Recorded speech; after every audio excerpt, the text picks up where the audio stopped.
이 나눠드린 거 이거 프린트물 있죠? 요거 지금 안 할 겁니다. 안 할 거니까 집에 갖고 가세요. 요거는 그 전 시간에 했던 내용인데, 요번 주부터는 이제 요 노트 가지고 집중적으로, 3월, 4월, 5월, 6월 이렇게 할 겁니다. 그래서 집중적으로 요것만 다 할 거니까, 여기서 이제 이렇게 집중적으로 했는데, 시험 봤는데 점수가 안 나왔다. 그러면 요거는 연구 대상입니다. 무슨 대상이라고요? 이건 그대로 이렇게 물어보는데 안 나올 수가 없는 겁니다. 이것만 잘 정리하시면 거의 고득점이 가능합니다. 다 나옵니다. 거기서 기출문제 위주로 정리되어 있는 거죠. 이거 위주로 정리하세요. 쓸데없는 거 하지 마세요. 시험 떨어지는 분들의 그 대표적인 습성이 뭐냐면 자료가 너무 많아요. 이거죠. 쓸데없는 거 하지 마시고 가능하면 이거 위주로 있죠. 노트 위주로 딱 정리하시면 됩니다. 이해 안 되는 거 있으면요. 책 찾아보시고 이렇게 하세요. 이렇게 하면 충분합니다. 그리고 이거는 하지도 않는 걸 왜 나눠줬냐? 이 나눠준 이유가 있습니다. 있냐면, 전 시간에 한 4시간에 걸쳐서 했잖아요. 했는데, 별로 이거네? 이거밖에 없네? 이렇게 자꾸 이 범위를 좁혀나가야 됩니다. 자꾸 방대하게 자꾸 뭘 생각하려고 하지 마시고, 이 정도 내용이구나. 이게 중요한 내용이구나. 이렇게 해서 확인하라는 의미에서 드리는 겁니다. 그래서 일부러 답을 다 다뤄놨잖아요. 답을 다뤄놨잖아요. 그래서, 할 필요 있어, 없어요? 없습니다. 이렇게. 자, 그죠? 그러니까 우리 반은 이제 일단 이 노트 같은 거 위주로 잘 하시면 엄청난 고득점이 나옵니다. 그래서 여기는 우리 반 같은 경우는 전부 다 얼굴도 까대고 있잖아요. 까대요. 그러니까 왜냐하면 얼굴이 자신 있어서 그런 거 아닙니까? 다른 데 가면은 얼굴 막 막고 있습니다. 자신 없어서 그래요. 그리고 딱 얼굴 깐 상태에서 보니까 상당히 명석해 보이십니다. 전부 다.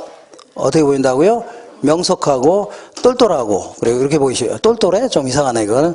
이렇게 하니까 충분히 엄청난 고득점이 가능합니다. 되겠죠? 그래서 작년에는 이제 학계는 약간 어렵게는 물어봤는데 올해는 아마 이 해마다 이렇게 굴곡이 있습니다. 그래서 올해는 약간 좀 쉽게 나올 겁니다. 그래서 민법에서 점수 못 맞은 거 있죠? 요거로 커버를 딱 해줄 겁니다. 이렇게 해서 가볍게 합격하세요. 이거 질질 끌게 되면 여러 사람 피해 줍니다. 누차 얘기하지만.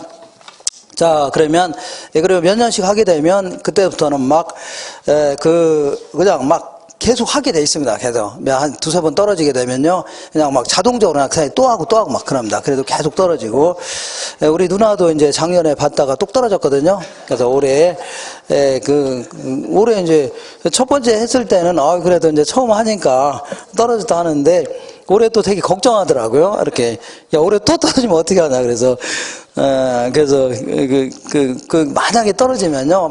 그것 때문에 스트레스 받으면서 계속 또 합니다. 계속. 왜냐하면 보통 1년 정도 하게 되면 점수가 한 50점대에 나오거든요. 그런 사람이 포기하는 경우는 거의 못 봤습니다. 제가 2006년서부터 강의하기 시작했는데 공을 한 1년 정도 꾸준히 한 사람이 떨어졌다. 그러면 그 사람이 포기하는 경우는 거의 못 봤어요. 그 다음에 또 합니다. 또 계속 하게 됐습니다. 그러니까 단칼에 끝내야 됩니다. 단칼에 끝나는 거는요. 요거 드린 노트 있죠? 요거 위주로 딱 정리하시면 돼요. 자, 곧바로 어디를 볼 거냐면요. 영속성 알아보겠습니다. 먼저 시간의 흐름에 따라서 소모되거나 마모되는 게 아니죠. 이걸 영속성이 따집니다. 그래서 토지에는 이 물리적 감가상각이 적용될 수가 없는 겁니다. 내가 자동차를 스파크하는데 딱 구입했는데 마당에 딱 세워놨는데 한 10년째 이 필기시험에서 떨어진 겁니다. 그러면 계속 마당 세워놨을 거 아닙니까? 그러면 시간의 흐름에 따라서 노후화되어야 한대요. 노화되고 사람도 가만히 있어도 늙는 거죠. 노화되고 그 다음에 마모되고 태풍에 의해서 파손되고 애들이 칼로 긁어놓거나 발로 쳐놓을 수 있죠. 손상되고 이런 걸 다 하라고요. 물리적 감가라는 겁니다. 물리적 감가. 그런데 토지가 늙나요? 애들이 발로 쳐놓나요? 차면 지 발만 아프지 그잖아요. 그러니까 이런 게 있을 수가 없는 겁니다. 물리적 감가라는 게. 그래서 우리 건물 같은 경우에는 지은 지 5년 된 건물이 있는데 5년 된 시점에서 애초에 1억 들어갔는데 건물 지을 때 5년 된 시점에서 다시 한번 지어본다면 3억 정도 들어간답니다. 그러면 물가 상승이 반영됐어요? 안 됐어요? 된 상태에서 5년 정도에 걸쳐서 건물만의 가치를 따진다면 가치가 떨어졌겠죠? 감가액을 빼서 가치를 구하겠다 그런 얘기입니다. 근데 토지 같은 경우는 토지가 감가가 되나요? 물리적 감가가 있을 수가 없는 거죠. 이런 방식 자체가 적용될 여지가 없는 겁니다. 그러니까 이걸 원가법이라는데 원가법이 적용될 여지가 없는 겁니다. 그리고 우리 서점에 가면은 소모를 전제로 하는 재건축 이론 같은 거 있죠? 문지장 많습니다. 근데 토지가 소모되나요? 그런 게 없죠. 이러한 이론이 있을 수가 없는 겁니다. 그리고 토지는 아주 오랫동안 존속하니까 내가 1억의 땅을 구입해서 20년 있다가 100억에 팔 수도 있어 없어요? 너무 많이 남겨먹었네요. 이런 걸요. 어쨌거나 소유이익이라는 겁니다. 오랫동안 존속하니까 이익이 생기는 거 아닙니까? 그리고 내가 여기다가 건물 지어서 임대하면 임대료 받아요? 안 받아요? 받거나 옥수수 심으면 팔으면 돈 되죠. 이런 걸 이용이익이라는 겁니다. 이렇게 이용이 같이 생긴다는 얘기죠. 그러면서 내가 땅은 내가 갖고 있는데 이용만 타인에게 이용할 겸 할 수 있는 거죠. 다른 사람 빌려줄 수 있는 거 아닙니까? 농사 지으라고. 그잖아요. 이런 식으로 분리되면서 임대차 시장이 매우 발달할 수밖에 없는 겁니다. 갖고 있기는 갑이 갖고 있으면서 빌려주는 시장이죠. 그러니까 일정기가 누구한테 빌려줘도 땅이 그대로 있어 없어요? 있잖아요. 그러니까 빌려주는 시장이 발달할 수밖에 없는 겁니다. 우리 갈치를 빌려주는 시장 봤나요? 없잖아요. 곧바로 썩어 문드러질 거 아닙니까? 자, 그 다음에 또 토지의 수익이 어떻게 발생하여? 영속적으로 발생하는 겁니다. 내가 토지를 갖고 있으면 처분하지 않은 이상은 수익이 어떻게 발생해요? 영원히 존속하는 겁니다. 그러다 보니까 나중에 우리 수익 방식의 근거가요, 수익이 영원히 발생한다는 가정하에 토지 같은 경우는 영원히 발생합니다. 그래서 한 해의 순수익을, 특히 순영업소득을 환원율이라는 걸 나누면 바로 가치가 나옵니다. 바로 가치가 나와요. 이러한 근거가요, 수익이 영원히 발생한다는 가정이 있어야 됩니다. 그렇지 않으면 이렇게 계산이 안 되는 겁니다. 이렇게. 그러니까 수익 방식의 근거다 해줍니다. 그 다음에 내가 수박을 구입하려고 하는데 1년 뒤에 수박 가격 오를 거로 예상돼서 미리 사놓고 그러나요? 그런 또라이가 있나요? 없겠죠. 근데 토지는 영원히 존속하죠. 그러니까 5년 뒤에 지하철이 들을지 모른다니까 지금 사놓을 수도 있어 없어요? 이런 식으로. 근데 이거는요, 5년 뒤까지 계속 있다는 가정이 있어야 되는 거죠. 영속적으로 존속한다는 가정이 있어야 됩니다. 그러니까 이걸 장기적 배려라는 겁니다. 먼 미래도 내다본다는 얘기죠. 이걸요, 장기적 배려하는 겁니다. 그 다음에 가치 보존력이 매우 우수합니다. 내가 건물을 갖고 있으면 건물을 언젠가는 철거해야 돼요? 안 해야 돼요? 해야 되는데 토지는요, 언젠가는 철거하는 거예요? 안 하는 거예요? 그대로 있는 거 아닙니까? 그래서 가치 보존력이 매우 우수하다 해줍니다.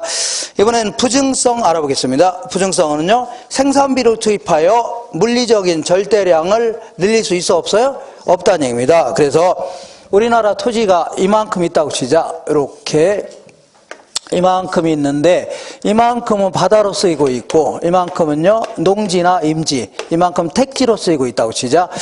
자, 그러면 바다 밑에도 땅이 있어 없어요? 있습니다. 어떤 사람 자꾸 없다고 하는데 오늘 집에 가셔서 저기 강원도 가서 물을 한번 퍼내보세요. 이렇게. 그러면 언젠가는 땅이 나올 겁니다. 근데 이분은 퍼내다가 그냥 못 볼 가능성이 높아지겠네요. 거기서 그냥. 어쨌거나 여기도 땅이 있는 거 아닙니까? 우리 전체 토지가 이만큼인데 이거를 생산비를 투입한다 해서 늘릴 수 있어 없어요? 없다. 이거를 부증성이라는 겁니다. 절대 늘릴 수 없는 겁니다. 예외가 없는 겁니다. 그래서 자, 약간 어렵게 표현해 볼게요. 자, 요거는 가격이고 요거는 수량인데 이 물리적 혹은 절대적 공급은 불가능하다 집니다. 물리적 공급이라는 게 뭐냐면 새로 만들어서 공급하는 거 있죠. 토지를 추가로 만들어서 공급하는 거 있죠. 추가로 더 만드는 거는 가능해요, 불가능해요? 불가능하다입니다. 물리적 절대량의 공급은 불가능하다입니다. 그래서 우리나라 전체 땅이 요만큼이라고 치자. 그러면 가격이 이만했을 때 이만큼을 공급할 수 있는 거죠. 근데 올라가더라면 일반적인 제한은 가격이 좋아지면 공급량 늘리고 싶죠. 근데 토지를 새롭게 늘릴 수 있어요? 없어요? 없잖아요. 그래서 가격이 올라가도 공급량은 이만큼 아닙니까? 더 이상 못 늘린다는 얘기입니다. 그래서 이렇게 그린 걸요, 수직이다 해주는데 이거를 완전 비탄력적이집니다. 다음 시간에 할게요. 이렇게 그린 걸요, 완전 비탄력적. 이렇게 가격 올라가도 못 늘린다는 얘기입니다. 고정돼 있다는 얘기입니다. 이렇게. 그래서 이걸요, 부증성 때문입니다. 뭐 때문이라고요? 이거는 절대 예외가 없는 겁니다. 예외가 없어요. 한번 읽어볼게요. 토지에는 생산비 법칙이 적용이 안 됩니다. 우리 맥주 같은 경우는 노동자본을 투입하게 되면 생산량이 계속 늘어나죠. 얘는 그러지 않다는 얘기입니다. 이걸 생산비 법칙이 적용이 안 된다. 그러다 보니까 토지의 물리적 공급은요, 불가능하다는 얘기입니다. 노동자금을 투입해서 물리적인 절대량은 못 늘리다는 얘기죠. 아, 저거 이상 늘릴 수 있어 없어요? 없다. 이걸요, 물리적 공급은 불가능하답니다. 맥주를 새롭게 만들 수는 없는 거죠. 아, 만들 수 있는 거죠. 근데 토지는 저거 이상 새롭게 만들 수 있어 없어요? 없다. 이걸요, 물리적 공급은 불가능하다 이렇게 표현합니다. 이렇게. 그래서 자, 물리적 공급 곡선이요, 수직의 형태로 나타납니다. 그리고 자, 토지는 새롭게 늘릴 수 없는 거죠. 예, 그러다 보니까 수요가 이렇게 증가하면 가격이 올라가요, 안 올라가요? 올라갈 수 있죠. 그러면 공급을 늘리고 싶은데 못 늘리다는 얘기죠. 그러다 보니까 수요가 증가하면 가격만 폭등합니다. 어떤 지역에 땅이 있으면 수요가 감소하면요, 가격만 폭락하는 겁니다. 자, 그래서 이거를요, 균형 가격이라 하기는 아주 곤란하죠. 수요 때문에 결정되는 거. 그래서 수요 균형 가격 형성이 곤란합니다. 그 다음에 원가 방식은요, 지은 지 5년 된 건물을 다시 한번 지어본다면 얼마가 들어갈 것인가 그거죠. 요걸 재조사 원가라는 겁니다. 아, 전 시간에 하긴 했는데 기억이 나시나요? 제대로 안 뜨는데 토지가 5년 된 토지가 있는데 예를 들어서 다시 한번 만드는데 얼마가 들어가나 이런 게 있을 수 있나요? 이런 게 있을 수가 없는 겁니다. 그러니까 이걸 원가 방식이라는 겁니다. 원가 방식에 의한 평가가 불가능합니다. 다시 만들 수 있는 게 아니죠. 애초에 만들어져 있는 거 아닙니까? 그죠? 신이 만들어서 가져온 거 아닙니까? 그러니까 이런 게 있을 수가 없는 겁니다. 그 다음에 특히 도시 인근의 토지는 새롭게 못 늘리니까 자꾸 토지 부족 문제의 근원입니다. 그리고 이 한정된 토지를 서로 이용하려다 보니까 가격이 올라가 안 올라가요? 올라갑니다. 지가 상승의 원인을 가져옵니다. 그리고 이렇게 지가가 계속 올라가니까 내가 5억 가지고 땅만 다 구입했다가는 건물을 뭘로 짓습니까? 그 땅은 가능하면 조금 구입해서 여기다 층수를 높이려고 하죠. 이런 걸요, 집약적 이용이라는 겁니다. 무슨 이용이라고요? 집약적 이용. 그리고 자, 토지는 특히 도시 인근의 토지는요, 아까 젊은 사람들이 다 도시로 몰려요, 안 몰려요? 몰리고 산업이 발달할수록 토지 수요는 계속 증가합니다. 가격은 계속 올라갈 수밖에 없어요. 그러다 보니까 한정돼 있으니까. 그러니까 돈을 가지고 있는 사람이 계속 땅을 구입하려고 안 하려고 해? 구입하려고 합니다. 그러다 보니까 우리나라에서는 거의 상위 계층 1%가 사유 토지의 60%를 갖고 있는 이런 통계가 나와 있습니다. 이런 식으로 자꾸 돈만 생기면 땅을 막 구입하려고 합니다. 왜냐하면 땅이라는 게 도시 인근의 토지는 언젠가는 계속 올라갈 수밖에 없는 겁니다. 아, 산업이 발달할수록 또 땅의 수요는 증가하죠. 인구가 증가할수록 계속 인구가 밀집하죠. 증가할 수밖에 없는 겁니다. 그러니까 계속 땅에 대한 독점적인 소유욕이 계속 생깁니다. 그러다 보니까 이렇게 땅의 가격이 지속적으로 올라가죠. 그러면서 돈 갖고 있는 사람이 이용도 안 하면서 또 땅을 구입하는 거 아닙니까? 그러니까 정상 지가 이상으로 토지 가격이 계속 올라갑니다. 그러다 보니까 아까 같이 공안지 같은 거 있죠. 도심 곳곳에 그냥 공안지가 생기는 겁니다. 이용도 안 하면서. 이런 게 상당히 비효율적으로 이용될 수밖에 없어요. 그리고 땅을 갖고 있는 사람이 계속 더 큰 땅을 갖게 됩니다. 상당히 불균등한 소득 분배가 될 수밖에 없는 겁니다. 그래서 안 되겠다. 정부 입장에서는요, 공공 다수의 이익을 위해서는요, 사유재산에 규제를 가하겠다는 얘기죠. 이런 게 일종의 토지 공개념입니다. 토지 공개념의 근거입니다. 약간 시끄럽게 어렵겠네요. 그냥 정확히 알려고 하지 마시고, 아, 대충 그런 거구나 하시면 돼요. 이번엔 개별성 알아보겠습니다. 물리적으로 완전히 동일한 토지는 있을 수가 있어 없어요? 없다는 얘기입니다. 아까 얘기한 대로 이렇게 똑같은 지역에 있는 땅이라 하더라도 A 땅, B 땅이 있다면 일단 위치부터 같아요, 달라요? 다르잖아요. 그리고 지형, 지세, 지빌, 집안, 온도, 습도 이런 거 받는 거 다 다를 수 있죠. 다 다른 거라는 얘기입니다. 이걸요, 개별성이 있다 이렇게 얘기합니다. 개별성. 그래서 우리 물리적 대체라는 게 뭐냐면 똑같은 것끼리 맞바꾸는 거 있죠. 이걸 물리적 대체라는 겁니다. 예를 들어서 뭐냐면 내가 이제 미국에 잠깐 갔다 오려고 하는데 갖고 있는 맥주 있죠, 카스 맥주. 요거 친구한테 팔고 내가 한 열흘 있다 미국에서 돌아와서 똑같은 맥주를 또 받을 수 있는 거죠. 이게 물리적 대체라는 거 아닙니까? 이걸 똑같은 것끼리 맞바꾸는 걸요, 물리적 대체라는 겁니다. 근데 우리 부동산은, 자, 토지는요, 물리적 대체라는 게 있을 수가 있어 없어요? 없어요. 왜냐하면 똑같은 게 없기 때문에 했습니다. 그러니까 개별성이라는 특성이기 때문에 동일한 게 없는 겁니다. 이렇게.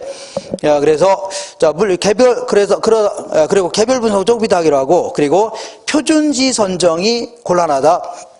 자, 정부가 세금이라든가 보상금을 책정하려고 지역마다 가격대가 아주 평균적인 거 있죠? 이런 거라든가 이용 상황이 아주 평균적인 걸 찾아내려고 하는데 동일한 게 거의 없으니까 찾는 게 쉬워요, 어려워요?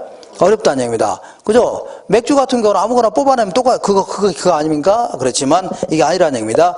표준지 선정도 힘들다. 그리고 맥주 같은 경우는 전국 어디 가나 가격이 같아요, 달라요?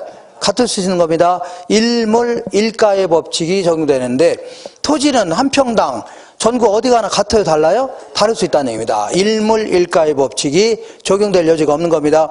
그리고 부동산학에 있어서 원리라든가 이론 도출이 어렵다는 얘기죠. 이렇게. 자, 보통 이제 물리적 대체는 불가능하다 이런 얘기입니다. 그렇지만 자, 용도적 대체는 가능하다 이렇게 표현합니다. 말이 약간 어려운 표현인데 용도적 대체라는 것은 이걸 이용하다가 저걸 이용할 수 있다는 얘기죠. 토지도 이걸 이용하다가 이걸 이용할 수 있는데 만족감이 큰 차이가 없다면 더 싼 걸 소비할 수 있는 거죠. 이걸요 용도적 대체라는 겁니다. 이거 되겠죠? 그러면 땅을 예를 들면 헷갈리니까 이렇게 볼게요. 자, 여기는 삼성 아파트가 있고 여기는요 대림 아파트가 있다고 치자. 그러면 애들 학교도 여기 있고 남편 직장도 여기 있다는 얘기죠. 네, 그리고 생긴 것도 거의 비슷하다고 치자. 그러면 가능하면 싼 걸 소비해요? 비싼 걸 소비해요? 싼 걸 소비할 거 아닙니까? 평수 늘려서. 그러니까 예를 들어서 삼성 아파트는 평당 1,500만 원에 나와 있고 대림은요 1,800만 원에 나왔다고 치자. 그러면 굳이 생긴 것도 비슷하고 자, 그다음에 같은 지역에 있는 거 아닙니까? 애들 학교도 여기 있고 남편 직장도 있다면 생활 근거도 이거죠. 그러면 이 중에서 싼 걸 소비해요? 비싼 걸 소비해요? 싼 걸 소비하려고 할 겁니다. 그러니까 이거 싸죠, 상대적으로. 이거 서로 살려니까 가격 올라가, 안 올라가요? 올라갈 수 있네요. 그 다음에 얘는 살려고 안 살려고요? 안 살려니까 가격이 떨어지겠죠? 거의 비슷해진다는 얘기입니다. 그러니까 지역마다 생긴 게 비슷하다면 거의 가격대는 비슷해집니다. 그래서 자, 요거는 왜 그러냐면 근처에 있으니까 그러는 겁니다. 뭐 때문이라고요? 근처에 있으니까 이걸 이용하다 이거 할 수 있는 거죠. 아, 여기가 서울인데 부산에 있는 걸 대체하려고 하나요? 그렇지 않겠죠? 근처에 있으니까. 그래서 나중에 자, 이 지역은 가격대가 비슷해집니다. 그래서 요거는 지역 분석이라는 걸 해야 되는데 잠깐 어렵네요. 그래서 지역 분석하는 이유는요, 이 지역의 가격 수준을 파악하려고 하는 겁니다. 가치 수준. 이런 거 옛날에 하긴 했는데 이해 안 되시면 그냥 넘기세요. 이런 거 할 겁니다. 근데 아무리 이 지역이 가치는 비슷하다 하더라도 도로에서 가까운 놈이 다르고 먼 놈 다르죠? 조금씩 가치는 같아요, 달라요? 같은 아파트라도 도로 가까운 데 있고 먼 놈도 있죠? 1층 다르고 10층 다를 거 아닙니까? 그래서 개별성 때문에 나중에 개별 분석이라는 걸 해야 됩니다. 개별 분석을 하는 이유는요, 부동산마다 구체적인 가치를 구하려고 하는 겁니다. 무슨 가치라고요? 구체적인 가치, 하나하나에 대한 가치를 구하려고 하는 게 개별 분석이고, 요거는요 지역 전체의 가치 수준 있죠? 요거 결정하려고 하는 겁니다. 말이 상당히 어려운데 그래도 빼놓고 하려다가 그냥 어떻게 하긴 했습니다. 이거 취소할 수도 없고 큰일 났네. 그래서 자, 말해놨던 거 취소시킬까요? 아이고, 어떻게 합니까? 그래서 느낌으로 이렇게 하시면 됩니다. 그 다음에 인접성 알아보겠습니다. 물리적인 토지는 다른 토지와 어떻게 했다고요? 연결되어 있다는 걸요, 인접성이라는 겁니다. 그래서 아까 얘기한 대로 자, 여기 있는 사람은 저 연탄공장 때문에 피해 봐요, 안 봐요? 안 보죠. 이 근처에 있으니까 피해 보는 거 아닙니까? 인접성 때문입니다. 그래서 외부 경제 및 불경제와 관련되며, 그리고 연탄공장이라고 해서 주택가에 있어야 좋을 게 있어, 없어요? 없습니다, 지들. 남한테 피해만 주지. 그 연탄 공장들끼리 있어야, 자, 생각해 볼게요. 지들끼리 있어야 같이 정보들을 교환할 수 있는 거고, 여기서 만든 거 역공장에 팔 수 있는 거 아닙니까? 시설도 같이 공동으로 이용할 수도 있고, 원재료도요, 같이 한꺼번에 구입하면 더 싸다는 얘기죠. 훨씬 더 유리하다는 얘기입니다. 그러니까 이런 걸요, 협동적 이용이라는 겁니다. 어울리는 토지끼리, 주택은 주택들끼리요, 공장은요, 공장들끼리 이용하는 거 있죠. 요걸요, 협동적 이용을 필요로 한다 그래줍니다. 그다음에 자, 토지마다 전부 다 떨어져 있다. 그러면 경계 문제가 발생해요, 안 해요? 안 하죠. 다 물로 떨어져 있다고 보시면 강으로. 근데 토지끼리 붙어 있어, 안 붙어 있어요? 붙어 있는 거 아닙니까? 어디까지 네 거냐, 내 거냐 따져야 되겠죠? 예, 같이 옆에 있으니까 경계 문제가 발생할 수밖에 없는 겁니다. 자, 그다음에 어떤 지역이 정부에서 도로를 내겠다. 도로를 내게 된다면 이 근처에 땅 가격 올라가, 안 올라가요? 올라가는데, 자, 이 세금 갖다 도로 가는데 왜 얘들한테 이익만 줍니까? 안 되겠죠? 그러니까 얘들을 일종의 불로소득이기 때문에 뺏겠다 하는 얘기입니다. 이걸요, 그 개발 이익을 환수하겠다 이렇게 표현합니다. 근데 요거는 왜 그러냐면 여기 있는 사람은 개발 이익이 생겨요, 안 생겨요? 근처에 있으니까 생기는 거죠. 그러니까 개발 이익의 환수의 근거가 인접성 때문입니다. 그리고 아까 얘기한 대로 자, 이 물리적 대체는 불가능하지만 이걸 이용하다 저걸 이용할 수 있죠. 싼 걸 이용하죠. 그러면서 가격대가 비슷해질 수 있다는 얘기입니다. 그러다 보니까 나중에 지역 분석을 하는 이유가 뭐라고요? 가치 수준을 결정하려고 하는 겁니다. 감정 평가할 때. 이렇게 해서 이 정도 기억하시면 됩니다. 할 수 있죠? 이번에는 인문적 특성 알아보겠습니다. 인문적 특성. 자, 이번에는 첫 번째 용도의 다양성이라고 해서 토지는 여러 가지 용도로 쓸 수 있다는 특성이 있죠. 이걸요 용도의 다양성이라는 겁니다. 그래서 이렇게 볼게요. 어떤 지역이 이제 농지였었는데 정부가 이 지역을 도시지역으로 바꿔놨습니다. 그래서 주거지역으로 바뀌는 바람에 나도 농지를 이용하다가 처음에 주택을 지어서 이용할 수 있어, 없어요? 있죠. 이렇게 창조적으로 새롭게 이용할 수 있다는 얘기입니다. 그럼 한 장 넘겨보겠습니다. 그리고 나중에 보니까 이 지역이 상업지역으로 바뀌었습니다. 그러면서 막 상가가 들어선다는 얘기죠. 나도 갈비집 하려고 갈비집 용도로 바꿀 수 있어, 없어요? 있죠. 이렇게 이행과 전환도 가능하게 합니다. 그리고 다양한 용도로 쓸 수 있으니까 어떤 용도로 쓰는 게 최고 최선이냐 따져볼 수 있어, 없어요? 있다는 얘기입니다. 그러니까 최유효 이용의 근거가 될 수 있는 겁니다. 그 다음에 우리 이제 좀 있으면 이제 입지 선정론이라는 거 공부할 건데, 이때 적지론이라는 게 뭐냐면, 자, 적지론. 주어진 땅이 있다고 치자. 일단에 땅이 있는데 여기다가 어떤 용도로 쓰는 게 최적의 입지가 될 것인가, 이걸 따져보는 걸요 적지론 해줍니다. 주어진 땅에다가 어떤 용도로 쓰는 게 최적의 입지가 될 것인가 따져볼 수 있는 거죠. 이걸 뭐라고 한다고요? 적지론 해줍니다. 근데 만약에 한 개 용도로밖에 못 쓰게 돼 있다. 그럼 이런 이론이 나올 수 있어, 없어요? 없습니다. 다양한 용도로 쓸 수 있으니까 자, 이 적지론이라는 논리가 나오는 겁니다. 그리고 토지는 어떤 용도로 쓰느냐에 따라서 가치가 같아요, 달라요? 다 다를 수 있죠. 이걸요 가격 다원설 혹은요 가치 다원설 해줍니다. 나중에는 감정평가에서는요 가격과 가치는 구분해서 용어를 정의하는데 여기는 뭐 그럴 필요 없습니다. 여기는 인문과정이니까 그냥 가격 다원설 혹은요 가치 다원설의 근거다 해줍니다. 그 다음에 이쪽으로 올게요. 이쪽으로 오겠습니다. 자, 이 물리적인 절대량은 늘릴 수 있어, 없어요? 없습니다. 근데 한 번 더 그려보겠습니다. 이렇게. 자, 이만큼은 바다로 쓰이고 있고, 이만큼은요, 농지로 쓰이고 있고, 이만큼 택지로 쓰이고 있다. 근데 만약에 농지에 대한 수요가 증가한다. 그러면 바닷물을 메꿔서 늘릴 수는 있어, 없어요? 메꿔서 늘려서 공급할 수 있는 거 아닙니까? 그 다음에 택지에 대한 수요가 증가하면요, 농지를 택지로 바꿔서 공급은 가능해요, 불가능해요? 가능하다입니다. 그런다고 해서 이 물리적인 절대량이 늘어났어요?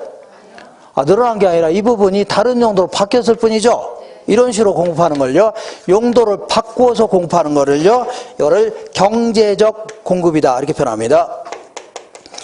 자, 이 경제적 공급은 가능하다 이렇게 표현합니다. 그래서 우리가 토지를 공급하는 건 다 물리적 공급을 얘기하는 게 아니라 경제적 공급을 얘기합니다. 농지를 택지로 바꿔서 공급하는 거 아닙니까? 그래서 요거는 가능하다. 왜 그러냐면 용도의 다양성 때문에 그렇습니다. 다양한 용도로 쓸 수 있으니까 그런 거 아닙니까? 그래서 만약에 이게 택지인데 가격, 요거는 수량인데, 자, 택지 가격이 어느 지역이 이만했을 때 이만큼을 공급하려고 했습니다. 건설업자가. 근데 요 지역이 택지 가격이 좋아졌답니다. 그러면 농지를 택지로 바꿔서 공급은 가능해요, 불가능해요? 가능하겠죠. 그러니까 공급량을 이렇게 늘릴 수 있다는 얘기입니다. 늘릴 수 있다. 그러면 이런 식으로 그림이 그려집니다. 이렇게. 이런 식으로 그린 걸요, 우상향한다 이렇게 표현합니다. 늘릴 수 있다는 얘기입니다. 늘릴 수, 이걸요 우상향한다 얘기입니다. 한번 읽어볼게요.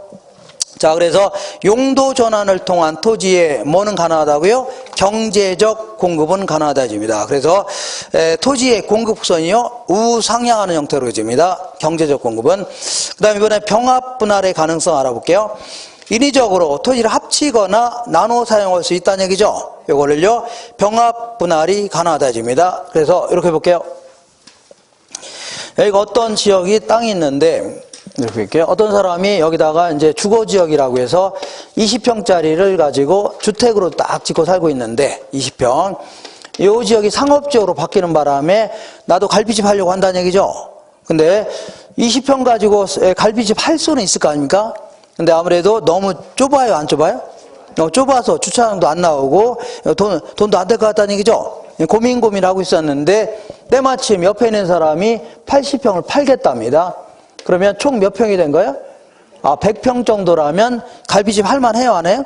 할만하다는 얘기다. 그러니까 너무 평수가 작아서 갈비집 하는 걸 주저주저 하고 있었는데 때마침 옆에 있는 사람 합치다 보니까 용도를 바꾸는 게 수월해졌죠. 그래서 이거를요 용도의 다양성을 지원해준다 표현합니다. 용도의 다양성을 어떻게 하고요? 지원해준다. 말이 좀 어렵네요. 그 다음에 이 땅을 이렇게 합치게 되면 가치가, 전체적인 가치가 늘어날 수 있는 겁니다. 때로는 지나치게 합치기면요 오히려 떨어질 수도 있는 겁니다. 그 다음에 분할하더라도 이렇게 큰 땅을 적절히 이렇게 분할하게 되면요 전체적인 가치가 올라갈 수 있는 겁니다. 근데 바둑판처럼 막 쪼개면 쓸모없는 땅이 될 수도 있는 거죠. 분할에 따라 오히려 가치가 떨어질 수도 있는 겁니다. 이렇게 해서 합병에 따라서 가치가 올라갈 수도 있고 떨어질 수 있다는 얘기죠. 가치가 올라가는 걸 증가라는 겁니다. 떨어지는 걸요 감가. 분할에 따라서도 증가 혹은요 감가가 발생할 수 있는 겁니다. 그 다음에 규모의 경제 및 플로테이지 현상이 발생할 수 있네요. 이렇게. 자, 규모의 경제라는 게 규모가 커짐에 따라서 생산비가 절감되는 효과, 이걸요 규모의 경제라는 겁니다. 그러면 자 생각해 볼게요.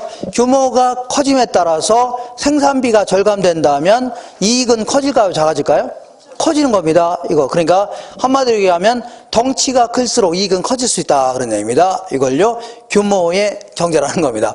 예를 들어 우리 편의점 같은 경우, 구멍가게 같은 경우는 물건을 소량 구입해서 소량 판매할 거 아닙니까? 그러니까 비싸게 구입해서 비싸게 팔 수밖에 없는데, 이마트 같은 경우, 요 앞에 이마트 있죠? 얘네들은 물건을 소량 구입합니까? 대량 구입합니까? 대량 구입하면 싸게 구입할 것 같아요? 비싸게 구입할 것 같아요? 무지 싸게 구입합니다. 간단한 예로 항상 얘기하지만 내가 지나가다 수박 한 통 구입하면요 10,000원인데 내가 그러는 겁니다. 아저씨 여기 있는 수박 다 주세요. 7,000원씩에. 그러면 아저씨도 팔 수 있는 거죠. 이런 게 일종 규모의 경제입니다. 규모의. 그래서 이마트 같은 경우는 농작물을 보통 선물 계약을 주로 합니다. 뭐 어떻게 하든 상관없는데 선물 계약이 뭐냐면 농작물이 자라지도 않은 농작물 있죠. 요거를 농사 잘 지는 농부들하고 미리 계약을 트는 겁니다. 배추 한 포기당 뭐 20원 이렇게 해서 계약하는 겁니다. 그런 다음에 나중에 농작물이 다 자라죠. 그러면 이마트 차 끌고 와서 싸그리 다 뜯어오는 겁니다. 그러니까 무진장 싸게 가져오니까 조금 싸게 팔더라도요 그 지역을 지배할 수 있는 구조가 되는 겁니다. 이거 되겠나요? 이걸요 규모의 경제라는 겁니다. 그러면 자 볼게요. 약간 좀 어려운 편인데, 자 어떤 지역이 있다고 치자. 그러니까 여기 호평 평내 지역이 있는데 여기에 이제 이마트를 편의점만 하게 한다. 그럴 경우는 규모의 경제가 발생해요, 안 해요? 안 할 거 아닙니까? 규모를 점점 키우려고 할 겁니다. 이렇게 키우려고 할 거 아닙니까? 그러면 요 정도 규모가 이 지역의 수요를 흡수하기에 딱 적합한 규모라고 치자. 그럼 요 정도까지는 계속 규모를 키우려고, 안 키우려고요? 키우려고 할까 합니까? 요거를요 규모의 경제 구간에 줍니다. 여기까지를 뭐라고요? 규모의 경제 구간이다 이렇게 얘기합니다. 근데 규모를 키우면 오히려 이익이 막 더 생긴다고 하니까 무턱대고 막 이렇게 크게 했다. 그럴 경우는 운영에 오히려 비효율이 나타날 수 있는 겁니다. 이 지역에 적합한 규모가 요 앞에 있는 그 정도인데 이것도 굉장히 클 거 아닙니까? 무지 막대 이거 한 3배만 하게 해놨다. 그러면 관리비만 더 나가고 오히려 비용이 더 나갈 수 있어 없어요? 있다는 얘기입니다. 그래서 이거 이상 크게 하면요 오히려 어디 갔어요? 이렇게 오히려 들어온 수익을 까먹기 시작합니다. 이걸요 규모의 비경제 혹은 규모의 불경제라는 겁니다. 규모의 약간 어려운 표현이에요. 불경제 구간이다 줍니다. 그러니까 상식적으로 접근하세요. 규모도 적당해야 되지. 지나치게 크면 오히려 손해날 수 있다는 얘기죠. 그 얘기하는 겁니다. 그래서 이 규모의 경제 구간까지는 이제 이게 합필 현상이 나타납니다. 필지를 자꾸 합치는 현상이 있죠. 필지를 합치는 현상. 합쳐서 이용하려고 할 거 아닙니까? 이거를 유식하게 거기 나오는 것처럼 플로테이지 현상이라는 겁니다. 무슨 현상이라고요? 플로테이지 현상이다. 이렇게.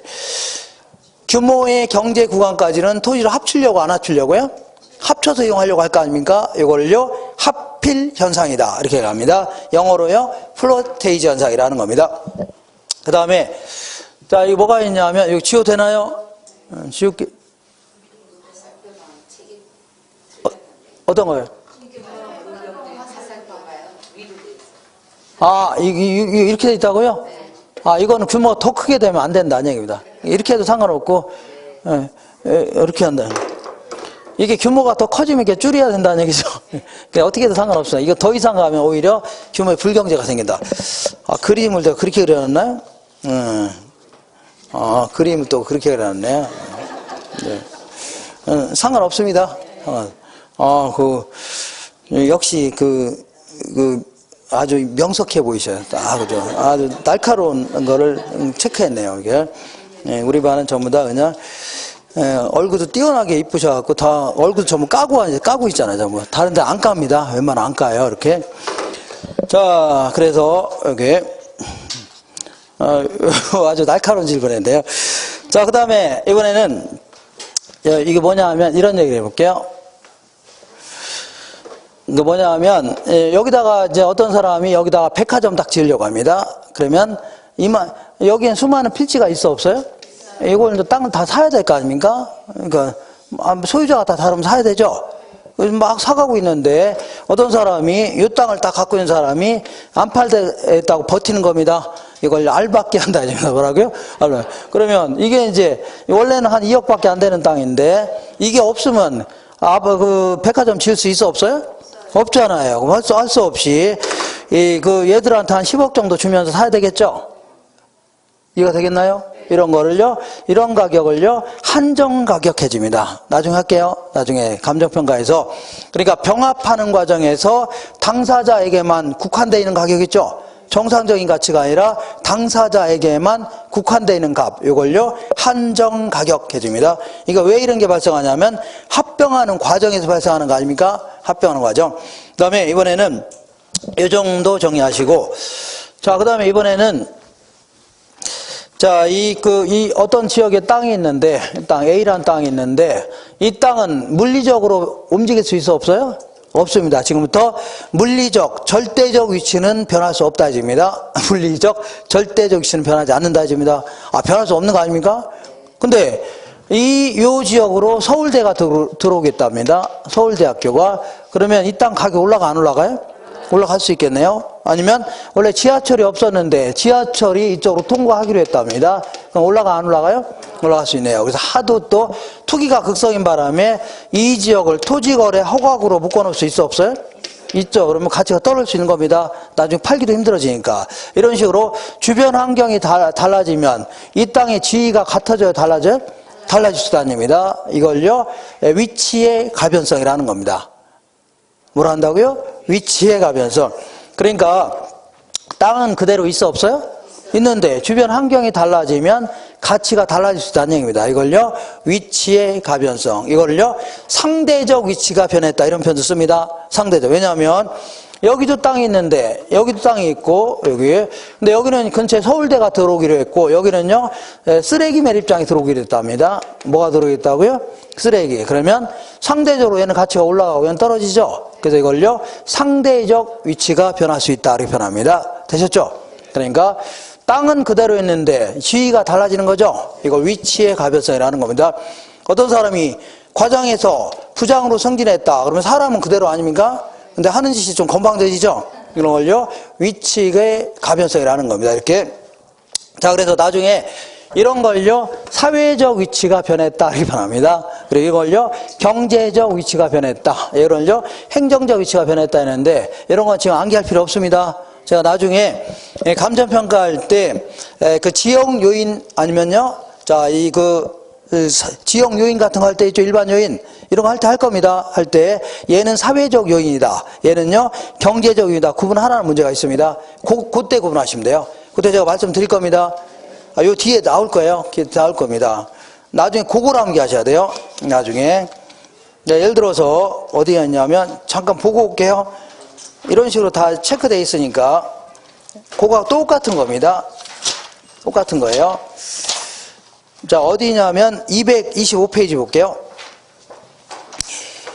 225페이지 맨 아래쪽에 보니까 형성요인이라고 있어 없어요? 있죠. 여기 지역 요인 중에 사회적, 경제적, 행정적 요인이 있는데 제가 밑줄친 거 있죠? 이런 것만 좀 기억하시면 돼요. 자, 그냥 이런 데 있다 정도 하시면 돼요. 다시 거꾸로 돌아오셔서 왔다 갔다 지금 피곤하게 왜 왔다 갔다 하네요. 자, 이렇게 해서 다시 돌아오셔서 저도 또 한참 찾아야 되네요. 자, 이번에는 국토성 알아보겠습니다. 국토성. 거기 우리 14페이지 다시 돌아오셔서 자, 토지는 자, 개인의 사유 토지는 국가가 존속하는 한 있는 거죠. 국가가 망하면 있을 수 있어 없어요? 있을 수 없는 겁니까? 그러니까 사유이기 전에 국토란 얘기입니다. 국가가 존속해야만 비로소 개인의 땅이 있는 거죠. 국가가 망하면 자기 땅이 없어지는 거 아닙니까? 그래서 이런 얘기를 자꾸 하는 이유는요, 공익 개념을 설정하려고 하는 겁니다. 공공 다수의 이익을 위해서는 개인의 사유재산에 여러 가지 규제를 하겠다 그런 얘기입니다. 이걸요, 법률적 규제의 근거다 입니다. 한번 읽어보겠습니다. 그 밑에 1번 보겠습니다. 자, 서술형 질문. 토지의 부동성은요, 부동산 시장을 국지화시킨다고 했죠. 지역적으로 좁아지게 합니다. 자, 부동성으로 인하여 부동산 활동을 임장 활동화시키며 감정평가 시여 지역 분석을 필요로 합니다. 그러니까 아까 시장은 때로는 추상적 시장이 되어야 한대요. 될 수 있기 때문에 자, 때로는요, 직접 가서 또 확인해야 되죠. 정보 활동도 필요하고. 왜냐면 꼼짝 못하니까 그런 거 아닙니까? 그리고 꼼짝 못하니까 또 지역적으로 가격대가 비슷해집니다. 그죠? 인접성과 더불어서 이런 게 나오니까 헷갈릴 수 있는데 지역 분석을 또 필요할 수 있는 거죠. 지역마다 가치가 달라질 수 있는 거죠. 그러니까 이렇게 생각하시면 돼요. 3번에 보시면 부동산은 어느 지역의 수요가 급증했다 하더라도 다른 지역처럼 그 지역으로 이동할 수 없다. 이걸 왜 그래요? 부동성 때문입니다. 맥주가 어떤 지역이 부족하면 나무 같은 데서 옮기면 되는 거죠. 근데 토지가 부족하다 해서 옮길 수 있어 없어요? 없다는 얘기입니다. 4번에 부동산은요, 부동성과 인접성으로 주변에서 일어나는 환경 조건의 변화가 부동산의 가격에 영향을 주는 외부 효과를 발생시킬 수 있다. 자, 보세요. 외부 효과가 발생하는 이유는요, 부동성과 인접성 때문입니다. 그 다음에 5번 볼게요. 영속성으로 인하여 원칙적으로 물리적 감가상각이 적용되어야 한대요. 안 된다고 했죠. 그리고 참고로 여기 있는 질문은 전부 다 기출지문입니다. 전부 다 기출지문이에요. 그래서 문제가 이런 식으로 나오는구나 이렇게 하셔야 돼요. 이런 식으로. 그 다음에 6번 보겠습니다. 영속성으로 인하여 소모를 전제로 하는 재생산 이론과 감가상각 이론이 적용되어야 한대요. 안 된다는 얘기입니다. 그 다음에 영속성으로 인하여 부동산 활동은 장기적으로 배려하게 하죠. 멀리 내다보게 하는 거 아닙니까? 그리고 또한 토지는 가치 보존력이 우수해요? 우수하지 않아요? 틀렸습니다. 매우 우수하다 해줘야 돼요. 농담입니다. 이렇게. 그 다음에 8번 보겠습니다. 영속성으로 인하여 소유함으로써 생기는 소유이익과 이용함으로써 생기는 이용이익이 생겨 안 생겨요? 생길 수 있다는 얘기입니다. 가지고 있으면서 오랫동안 존속하니까 가지고 있으면서 이익이 생겨 안 생겨요? 생길 수 있다는 얘기입니다. 그리고 이용하는 과정에서 이용이익도 생기고, 그 다음에 영속성은요, 소유이익과 이용이익의 분리 및 임대차 시장이 발달하게 하는 거죠. 맞는 겁니다. 그대로 있으니까 빌려준 시장이 발달할 수밖에 없는 겁니다. 10번에 영속성으로 인하여 가격이 하락해도 소모되지 않기 때문에 차후에 가격 상승을 기대하면서 매각을 미룰 수 있는 거죠. 그러니까 가격이 폭락하니까 사람들 팔려고 안 팔려고요? 안 팔려고 합니다. 뭐하러 팝니까? 토지는 계속 존속할 수 있는 거죠. 언젠간 올라 안 올라요? 오를 수 있다는 얘기입니다. 도시토지는. 그럼 그때 가서 팔려고 할 거 아닙니까? 그러니까 왜냐하면 영속적으로 존재한다는 가정이 있어서 그런 거 아닙니까? 조금 있으면 없어진다. 그러면 얼른 팔려고 할 겁니다. 그죠? 그렇지 않다는 얘기입니다. 그대로 존속하니까. 그 다음에 이번에는 11번 볼게요. 토지의 영속성은 미래의 수익을 가정하고 가치를 평가하는 직접환원법이 적용을 가능하게 한다. 직접환원법이 아까 수익은 영원히 발생해요, 안 해요? 하죠. 그럼 한 해의 순수를 곧바로 환원율로 나눈 거 있죠? 이걸 직접환원법이라는 겁니다. 자, 이해가 안 되면 나중에 할게요. 이게 일종의 전통적 소득적금법입니다. 나중에 하기로 하고 12번 볼게요. 부증성으로 인하여 토지이용이 어떻다고요? 집약화됩니다. 새롭게 늘릴 수 있어 없어요? 없죠. 그러니까 자꾸 집약적으로 자꾸 이용하려고 합니다. 그 다음에 토지의 부증성은요, 지대 또는 지가를 발생시키며 최유효 이용의 근거가 될 수 있는 겁니다. 한정된 토지를 가장 최고 최선으로 이용하려고 할 거 아닙니까? 이런 게, 여기서 나올 수 있는 거고, 최유효 이용은요, 아까 용도의 다양성 있죠? 이런 데 나올 수 있는 겁니다. 자꾸, 사고폭 넓혀야 됩니다. 14번 볼게요. 부증성에 기인한 특정 토지의 희소성은요, 공간 수요의 입지 경쟁을 유발시킨다. 그러니까 땅이 자꾸 가격이 올라가 안 올라가요? 올라가니까 한정된 토지에다 층수를 자꾸 올리려고 하는 겁니다. 이렇게 이걸요, 공간 수요의 입지 경쟁이 발생한다 해줍니다. 공간 수요의 입지 경쟁을 발생시킨다. 이렇게 표현합니다. 자꾸 층수 올리려고 하는 거 있죠? 요걸 얘기하는 겁니다. 그 다음에 15번 볼게요. 부증성에 따라서 자연물인 토지는 유한하여 한이 있다는 얘기죠. 제한되어 있는 거 아닙니까? 그래서 자꾸 토지의 독점 소유욕이 발생합니다. 그래서 우리나라는 상위계층의 1%가 몇 퍼센트 갖고 있다고요? 60%를 갖고 있는 이러한 형태입니다. 16번 볼게요. 매립이나 산지 개간을 통하여 농지나 택지의 확대는요, 부증성의 예외가 아니라고 했죠. 자, 저기 바닷물 메꾼다든가 농지를 택지로 바꾸는 거는요, 이 경제적 공급입니다.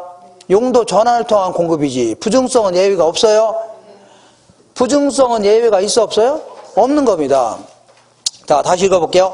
매립이나 산지 개간을 통하여 농지나 택지의 확대는요, 부증성의 예외가 아닙니다. 이는 인문적 특성인 용도의 다양성으로 인하여 용도 전환을 통한 공급에 불과하다는 얘기죠. 즉 부증성은 예외가 있어 없어요? 없다는 얘기입니다. 그 다음에 17번 개별성으로 인하여 부동산에 대한 시장정보 수집이 어렵고 거래비용 높아질 수 있죠. 그러니까 부동산마다 같아요? 달라요? 다 다르니까 이게 어떤 건지 확인해야 되죠. 해야 돼? 안 해야 돼요?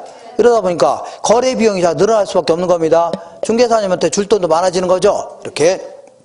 그 다음에 자, 어디냐면 20번 볼게요. 인접성으로 인하여 소유와 관련하여 경계의 문제가 발생하죠. 그리고 또한 개발이익의 사회적 관소의 근거가 될 수 있는 겁니다. 옆에 있으니까.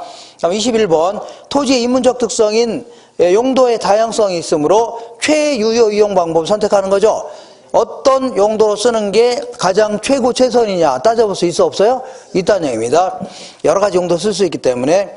그 다음에 자, 22번 볼게요. A 아파트의 인근 지역에 공원이 새롭게 조성되고 대형 아파트가 들어서서 A 아파트의 가격이 상승했다면 이러한 현상은 부동산의 자연적, 인문적 특성 중에 일단 주변 때문에 이익을 보는 거 안 보는 거예요?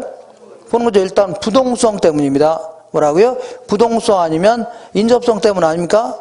그리고 또한 자, 주변에 자, 이 이마트가 들어온 바람에 가치가 올라갔어요? 안 올라갔어요? 그래서 인문적 특성 중에는요, 위치의 가변성 때문입니다. 그래서 다시 읽어볼게요. 보니까, 자, 거기에 자연적, 인문적 특성 중에 부동성과 뭐라고요? 위치의 가변성과 관련되는 겁니다. 맞아요? 자, 주변에 이마트가 들어오면 우리 아파트 가격이 올라가 안 올라가요? 올라갔죠. 이거는 부동성과 인접성 때문이 아닙니까? 그리고 주변 때문에 이익을 보는 거죠. 가치가 올라가죠. 이건요, 인문적 특성 중에 위치의 가변성 때문 아닙니까? 23번 볼게요. 이용 주체 목적에 따라 인위적으로 분할 또는 합병하여 이용할 수 있어 없어요? 있다는 얘기입니다.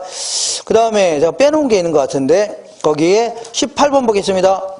개별성으로 인하여 일물일가의 법칙이 배제되죠. 그리고 토지시장의 상품 간의 완전한 대체를 다른 말로 물리적 대체라는 겁니다. 똑같은 것끼리 맞바꾸는 거 있죠? 이런 게 있을 수 있어 없어요? 없다는 얘기입니다. 물리적 대체는 불가능하다 해줍니다. 제약된다 해도 상관없고. 그 다음에 19번 보시면 토지의 개별성은요, 부동산 활동과 현상을 개별화시키는 거죠. 맞죠? 개별적으로 자꾸 가격도 다 달라요? 같아요? 달라질 수 있다는 얘기입니다. 이렇게 이걸 개별화 시킨다 해줍니다. 조금씩 다르기 때문에. 또 빼는 거 있나요? 없죠. 이렇게 해서 한 장 넘겨보겠습니다. 자, 거기 보시니까 한 장 넘겨보면 뭐 속성이라 해서 여기서 뭐 물어본다, 뭐 존속가치라 할 수 있는데 물어볼 수 있는 것은 자, 한 두 가지 정도를 물어볼 수 있는데 첫 번째는요, 부동산 소유권의 공간적 범위라고 돼 있어, 안 돼 있어요?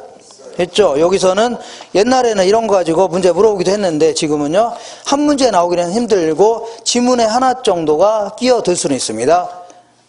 몇 개 정도라고요? 하나 정도가 끼어들 수 있는데, 자, 잠깐만요. 자, 요거는 우리 교재에는 35페이지에 있습니다. 적어 놓으세요. 몇 페이지라고요? 아까 적어 놨나요? 정신 못 차리고 있네요. 이렇게. 자, 그 밑에 다 적어 놨겠네요. 자, 내가 일단에 땅을 갖고 있다. 그러면 나는 이 땅만 이용할 수 있나요? 위에나 아래도 이용할 수 있는 거죠? 근데 무턱대고 다 이용할 수 있고 밑에도 다 이용할 수는 없는 거죠? 그죠? 그래서 자, 우리 민법에 따르면 토지 소유권은 맨 위에 읽어볼게요. 토지 소유권은요, 정당한 이익이 있는 범위 내에서 토지에 위아래로 미친다는 얘기죠. 민법에 따른 겁니다. 그러니까 우리 민법에 따르면 토지 소유권의 범위를 공간적으로 지정해주고 있는 겁니다. 정해주고 있는 겁니다. 아시겠죠? 다만 정당한 이익이 있는 게 지상 몇 미터냐, 지하 몇 미터냐 딱딱 정해주고 있는 거냐, 그건 아닙니다. 그냥 두루뭉실하게 그냥 정당한 이익이 있는 범위까지만 미친다는 얘기죠. 소유권 인정해주겠다는 얘기입니다. 정당한 이익이 있는 범위까지. 그래서 다툼이 있는 경우는 어쩔 수 없이 그 지역의 관행이라든가 관습 있죠. 아니면요, 판례 같은 거에 의존할 수밖에 없다는 얘기입니다. 어쨌거나 지구는 이렇게 해서 이렇게 해볼게요. 지구는 이렇게 둥글어요, 안 둥글어요? 둥글잖아요. 그래서 내가 이 땅을 이만큼 갖고 있다. 그러면 내가 이만한 땅 갖고 있으면은 내가 이런 데서 강의하려고 안 하려고 해? 내가 지구의 한 10분의 1 갖고 있는 거 아닙니까? 이런 뭐하러 강의하고 있습니까? 그죠? 그냥 가만히 앉아 있어도 뭐 돈 엄청나게 벌 텐데. 그잖아요? 그래서 어쨌거나 내가 이 땅을 갖고 있으면 나는 단순히 지표면만 이용하는 건 아니죠. 지표 위에 있는 공간, 아래에 있는 공간도 다 이용할 수 있는 거 아닙니까? 그래서 3차원 공간을 이용할 수 있다는 얘기입니다. 자, 지금부터 이 지표상의 공간을요, 수평 공간, 이렇게 표현합니다. 하늘로 연장되는 공간을요, 공중 공간 해줍니다.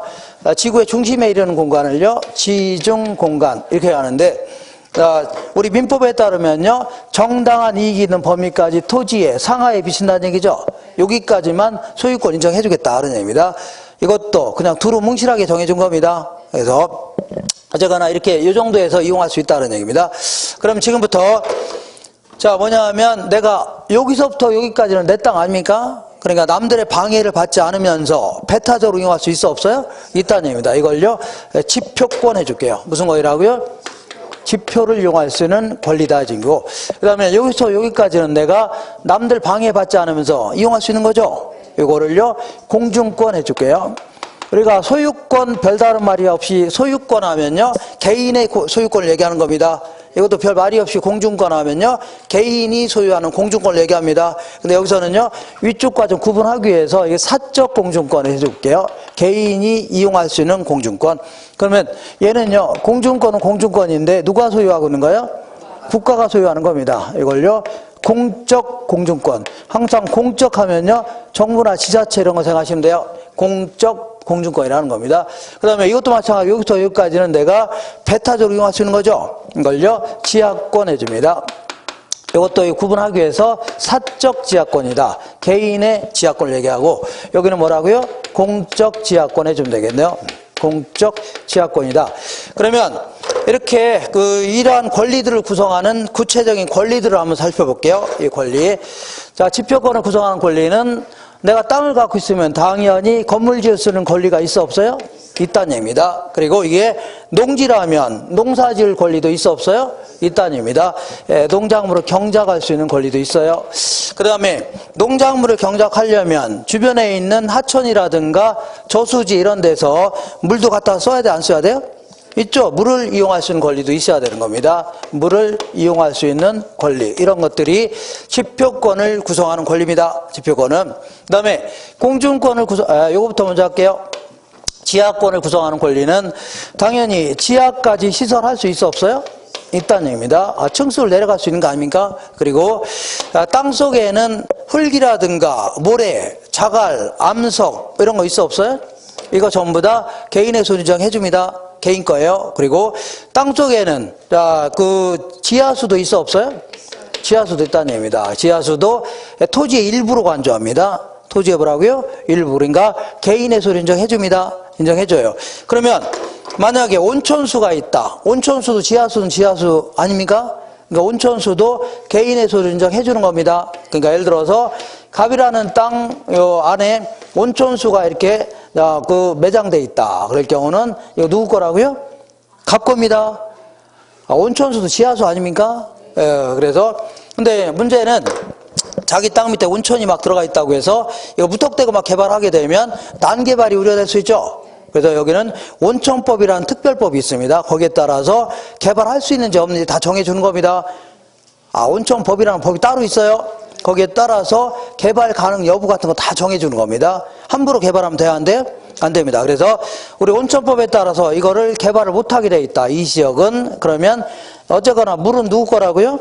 이 사람 거 아닙니까? 그래서 이 사람이 콜라 먹고 나면 빨대 생겨 안 생겨? 스트로 같이 생겨있죠? 요거를 여기다 꽂는 겁니다. 사정없이. 그러면 여기서 지 혼자 물 빨아먹든지 혼자 목욕하든지 이거 지가 알아서 할 일이고 어쨌거나 물은 이 사람 거 맞잖아요. 이렇게 하면 되는 거예요. 다만 개발 함부로 하면 돼요? 안 돼요? 안 된다 아닙니다. 그런 얘기예요. 그리고 여기서 이제 문제 물어본다면 거의 이런 건 안 물어보고 지금 얘기하는 게 물어봅니다. 뭐냐면 이 땅 속에 갑이라는 소유의 땅 속에 금이라든가 은, 텅스텐, 다이아몬드 이런 거 있죠. 석탄, 석유 이런 거를요. 자, 이 광업법에서 얘기하는 광물이라는 겁니다. 광물이 매장돼 있다. 이럴 경우에는 요거는 자, 이걸요. 미채굴된 광물이라고 할게요. 광물. 요거는 자, 개인의 소유로 인정하지 않습니다. 이건 국가 소유로 하고 있습니다. 왜냐하면 어떤 나라가 아주 부유한 나라다. 그러면 천연자원이 풍부해야 하네요. 하나는 나라입니다. 어떤 나라는요, 가난한 나라라는 얘기는 천연자원이 부족하다는 얘기죠. 이거는 국가의 부와 관련되는 겁니다. 개인의 부가 아니라 뭐라고요? 국가의 부. 그러니까 함부로 캐내면 안 돼요. 누구 거예요? 국가 겁니다. 국가 거. 그렇기 때문에 요거를 이 사람이 자기 땅 밑에 이게 있다고 해서 캐냈죠? 캐낼 수 있죠? 그럼 이거 절도입니다. 절도. 국가 재산을 훔친 거 아닙니까? 그러니까 함부로 캐내면 돼요? 안 돼요? 안 됩니다. 그래서 요걸 캐낼 수 있는 권리를 광업권 해줍니다. 무슨 권리라고요? 광업권은 국가가 갖고 있는 겁니다. 원래 국가가 갖고 있는 거예요. 그렇기 때문에 국가로부터 광업권을 사야 되는 겁니다. 이걸 뭐 출원에 의한 원시 취득 이렇게 표현하는데 그거 무시하시고 어쨌거나 광업권을 사야 돼요. 함부로 막 캐내면 돼요? 안 돼요? 안 된다. 이거 마시면 되고 그 다음에 이번에는 이렇게 볼게요. 요거 사적 공중권을 구성하는 권리는요, 당연히 여기까지 내가 건물 지을 수 있어 없어요? 있다는 얘기입니다. 그래서 공중까지 시설을 할 수 있는 권리가 있는 겁니다. 공중시설 되셨죠? 네, 그리고 자, 내가 다른 사람 때문에 해를 못 보면 돼야 안 돼요? 못 보면 안 되죠. 일조권 이런 거라든가 자, 경치도 관람할 수 있는 권리도 있어야 되죠. 뭐 조망권 이런 것들. 자, 이런 것들이 자, 공중권을 구성하는 권리입니다. 조망권이라고 할게요. 이렇게. 그렇기 때문에 내가 정당한 이익이 있는 범위까지 건물을 지었다고 치자. 이렇게 짓게 되면 그럼 내가 옆에 있는 방송국의 방송을 방해했다고 해서 물어낼 필요 있어 없어요?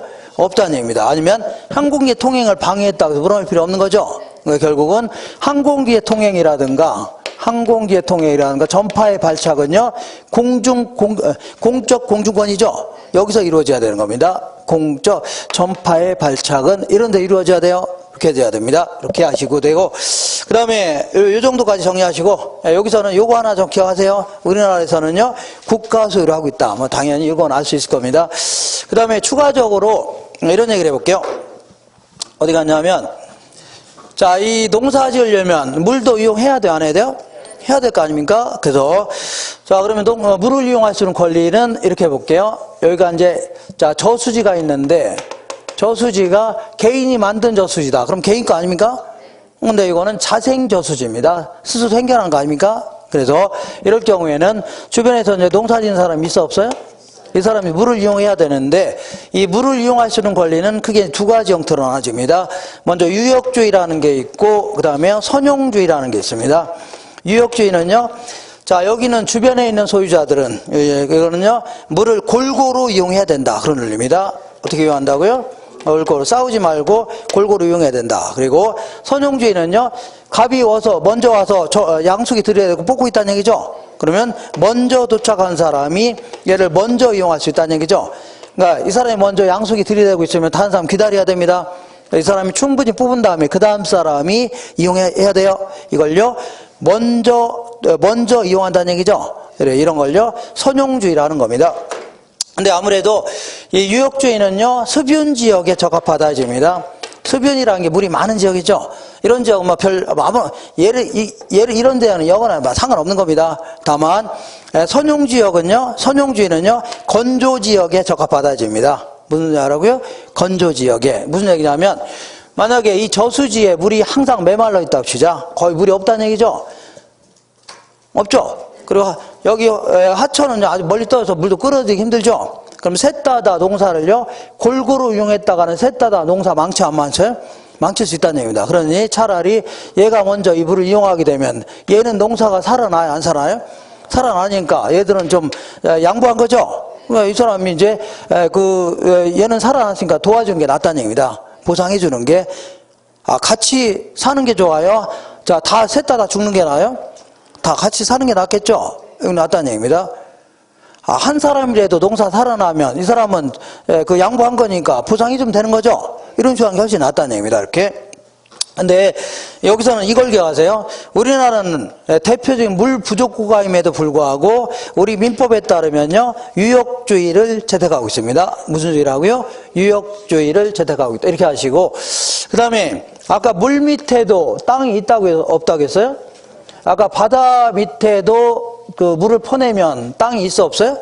있죠. 그러면 그 밀 밑에 있는 땅은 소유권 어떤 식으로 할 거냐 그런 얘기인데, 만약에 이렇게 항행이 아주 불가능하다. 조그만 국어라든가 또랑 같은 거 있죠.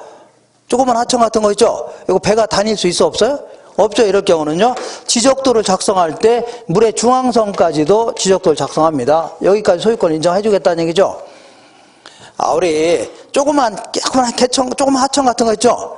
또랑 같은 거 있잖아요.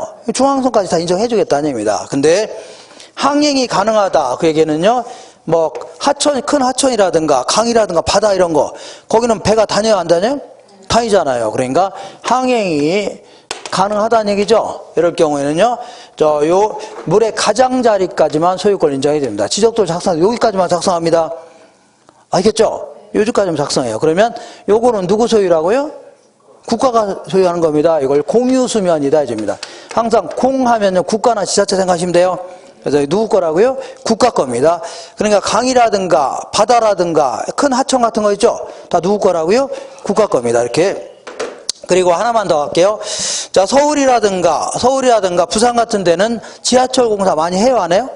할 거 아닙니까? 그러면 아무래도 지하철을 여기다 뚫어야 될 거 아닙니까? 여기다 뚫으면 내 사적 지하권에 침해를 주는 거죠? 그잖아요? 근데 문제는 민법만 가지고는, 민법은 두루뭉실하게 그냥 정당한 이익이 있는 범위까지만 미친다고 했죠? 그잖아요? 그러면 다툼이 심할 거 아니에요? 여러 가지 분쟁이 심할 수도 있는 거죠. 그래서 이건 민법이 아니라 이거는요, 지자체 조례에 따라서, 서울 같은 경우는 서울시 의회 조례 있죠? 여기에 따라서 보통 한계 심도를 정하고 있습니다. 어떤 심도라고요? 한계 심도를 정해서 고층 시가지 같은 경우는 지하 40m 있죠? 여기까지를 한계 심도로 정하고 있습니다. 무슨 심도라고요? 한계 심도. 그래서 만약에 지하철을 뚫게 되면요, 여기다 뚫어야 되는 겁니다. 한계 심도 아래에다가. 만약에 여기다 뚫었다 그러면 내 사유재산권에 침해를 준 거 안 준 거예요? 준 겁니다. 그럼 아무리 공익사업이라도 나는 내 소유권에 침해를 받은 거 아닙니까? 그럼 나는 당연히 보상 받아야 돼, 안 받아야 돼요? 받아야 되는 겁니다. 정부는 당연히 보상해 줘야 되는 겁니다. 이러려고 이걸 정하는 걸요, 한계 심도라는 겁니다. 무슨 심도라고요? 한계 심도. 이렇게 하시면 돼요. 그 다음에 이번에 위치와 접근성이라고 해서 이런 얘기를 해볼게요. 자, 보통 여기서는요, 마샬이라는 사람은요, 위치의 가치라는 표현을 썼습니다. 그러니까 위치가 곧 가치라는 얘기죠. 이러면서 위치의 중요성을 아주 강조했다는 얘기입니다. 그러니까 위치의 가치라는 표현을 누가 썼다고요? 마샬이라는 사람이 있었고, 허드라는 사람은요 접근성이라는 거 강조했습니다. 접근성이라는 것은요 바로 밑에 줄 보니까 어떤 목적물에 도달하는데 시간적, 경제적, 거리적 부담이 적은 정도, 이걸요 접근성이라는 겁니다. 그런데 자, 갑이라는 사람이 여기 살고 있는데 지하철이 여기 있습니다. 그러면 여기까지 도달하는데 일단 접근성이 좋으려면 거리가 좀 가까운 게 좋겠죠. 근데 문제는 거리만 가지고 따지면 돼요, 안 돼요? 안 됩니다. 그래서 버스가 직접 가는 게 아니라 뺑글 돌아서 3시간 만에 간다. 이것도 접근성이 좋아요, 안 좋아요? 안 좋겠네요. 시간도 좀 따져봐야 됩니다. 그 다음 이번에는 거리는 가까운데 버스가 아예 안 다녀갖고 맨날 택시 타고 다녀야 된다. 그러면 경제적 부담이 커요, 작아요? 그죠? 이런 거 3가지를 골고루 따져봤을 때 이런 게 잘 갖춰져 있으면요 접근성이 좋다 해주는 겁니다. 그래서 일반적으로는요 접근성이 좋을 경우는요 부동산 가치가 올라가는 게 일반적입니다. 그잖아요? 근데 문제는 예외적으로 접근성이 좋은데 오히려 가치는 떨어질 수 있어, 없어요? 있다는 얘기입니다. 왜 그런가 볼게요. 자, 어떤 경우가 있냐면 거기 나와 있는 것처럼 접근의 대상물 자체가 지하철 같은 경우는 가까운 게 좋죠. 근데 오염 혐오 시설이라 합니다. 쓰레기 매립장이라든가 가스 충전소 아니면 근처에 장례식장 같은 게 있으면 좋아요, 안 좋아요? 그런데 접근하는 데는 가까운 게 좋아요, 멀어야 좋아요? 먼 게 좋겠네요. 그리고 접근의 정도가 지나쳐도 오히려 불리할 수 있는 겁니다. 예를 들어 지하철역 근처에 집이 있으면 좋죠. 근데 지하철역 코앞에 집이 있다. 시끄러워서 살겠나요? 시장 안에 주택 있으면 애들이 아니라 맨날 갈치 골라 막 이렇게 할 거 아닙니까? 시끄러워서 못 사는 거죠. 이것도 문제가 되네요. 그 다음에 거리와 접근성이라고 해서 참고로 거리는 가까워도 접근성이 나쁜 경우가 있습니다.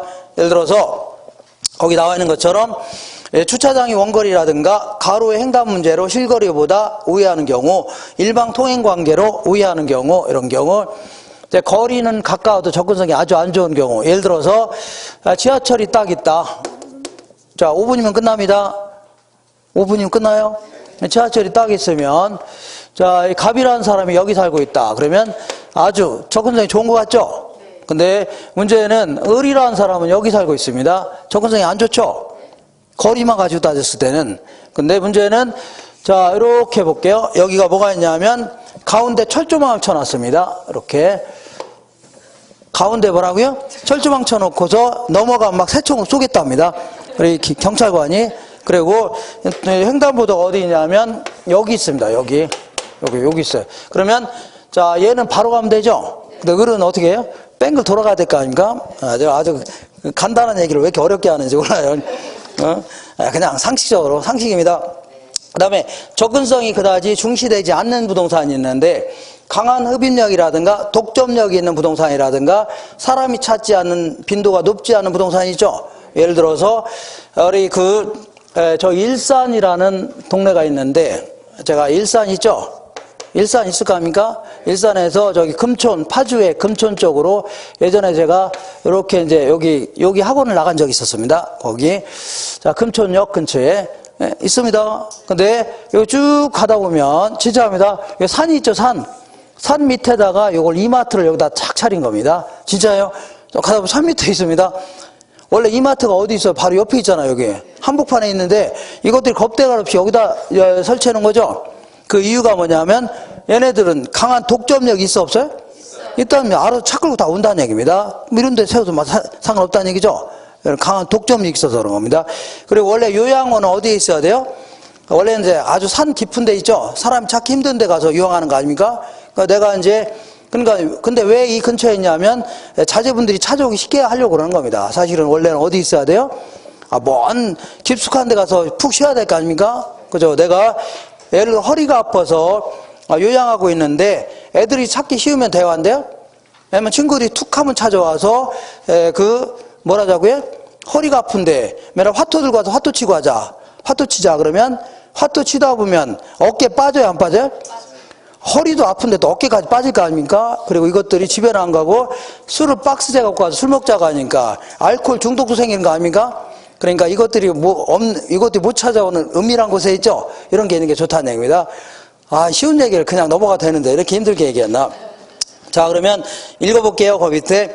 토지의 1번 해볼게요. 토지 소유권은 정당한 이익이 있는 범위 내에서 토지의 상하에 미친다는 얘기죠. 그리고 2번에 토지 지표를 토지 소유자가 배타적으로 이용하여 작물을 경작하거나 건물을 건축할 수 있는 권리를요, 지표권에 주는 겁니다. 뭐라고요? 지표권. 세 번째, 토지 지하에 관한 권리 하나인 광업권은요, 토지 소유자의 권리로 인정이 안 된다고 했죠? 맞는 겁니다. 정부가 갖고 있는 겁니다. 지하철 건설 등 공익사업이라도 사적 지하권이 미치는 지하를 사실상 영구적으로 사용하는 경우, 그러니까 정부가 여기다 지하철을 뚫었다. 그러면 사실상 영구적으로 이용하는 거죠. 지하철을 취소할 수는 없는 거 아닙니까? 지어놨다. 영구적으로 사용하는 경우에 공익사업자는 토지 소유자에게 토지의 이용이 저해되는 정도의 보상을 해야 돼, 안 해야 돼요? 해야 되면 당연히 해당되죠. 여기에다가 했으면. 그 다음에 다섯 번째, 국가가 사유지 지하의 일부를 사용하기 위하여 구분지상권을 설정할 수 있는 겁니다. 그러니까 여기다 지하철 뚫을 때 아예 처음부터 보상을 얼마 준다든가 5천만 원 준다든가 이렇게 할 수도 있고, 아예 이만큼을 구분지상권을 설정하는 겁니다. 그래서 1년에 한 번씩 돈도 줄 수 있는 거죠. 이게 구분지상권 설정해서.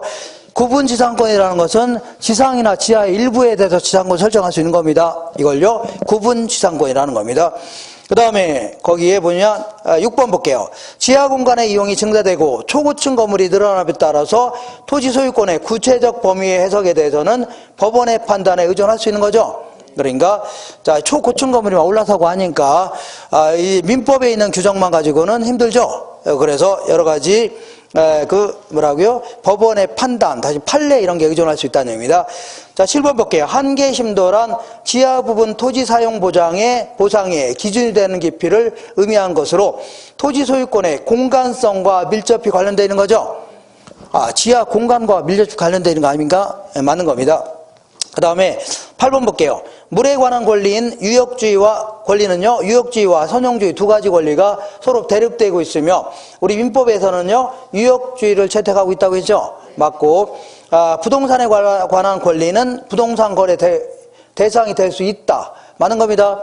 부동산에 관한 각종 권리 있죠. 예를 들어서 이 취득에 관한 권리인 분양권 같은 거 거래해요, 안 해요? 하고, 이용과 관련된 권리인 전세권, 그 다음에 아니면 지상권 이런 거 거래돼야 한대요? 거래하고 있는 겁니다. 그 다음에 자 10번 보겠습니다. 공중공간도 지표나 지하와 마찬가지로 획지로 분할할 수 있으며, 공중권도요, 지표권이라든가 지하권과 마찬가지로 임대차라든가 지역권의 목적이 될 수 있어요, 없어요? 있을 수 있답니다. 내가 공중공간도 아무래도 여기 공간과 여기 공간은 가치가 다를 수 있는 거죠.